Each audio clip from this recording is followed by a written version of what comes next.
Mesdames, Mademoiselles et Messieurs, bienvenue sur le journal de ce jour. La chef par intérim de la Maison d'appui des Nations Unies, Olivia Stephanie Williams, a confirmé dimanche que tous ceux qui ont participé au forum de dialogue en Tunisie ont convenu de la nécessité de mettre fin aux souffrances du peuple libyen et de tenir des élections en décembre 2021. Williams a indiqué qu'il avait été convenu de tenir une réunion en ligne après une semaine pour discuter des mécanismes en mise en œuvre des accords et elle a également été convenue que les femmes seraient représentées au poste souverain par entier et ainsi que par les jeunes. Elle a ajouté que la proposition d'exclure les personnages n'a reçu que 61% et que les 75% requis, soulignant qu'il y a eu un débat houleux sur l'exclusion des personnages qui ont assumé des responsabilités depuis 2014.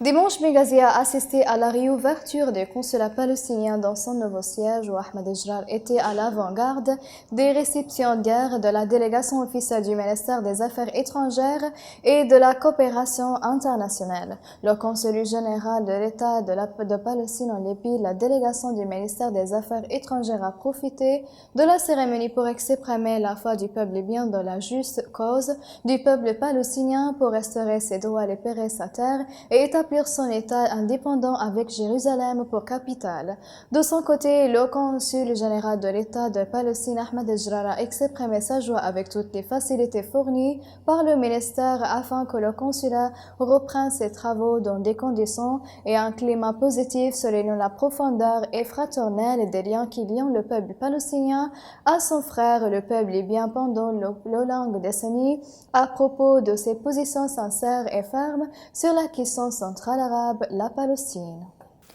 Le coordinateur du programme de surveillance et d'investigation au Centre national de contrôle des maladies a déclaré que les cas de coronavirus en Libye doublent et les cas positifs représentent désormais environ 25 à 30%. Le coordinateur du programme a expliqué dans des déclarations aux médias que la multiplication des cas d'infection affecte fortement et directement les services médicaux, en particulier dans les centres d'isolement qui connaissent une pénurie de personnel médical et de bouteilles d'oxygène, expliquant la difficulté de suivre les cas de contact avec les cas touchés par les chiffres élevés récemment. Les observateurs ont décrit que ces indicateurs comme menaçant l'aggravation de la crise pandémique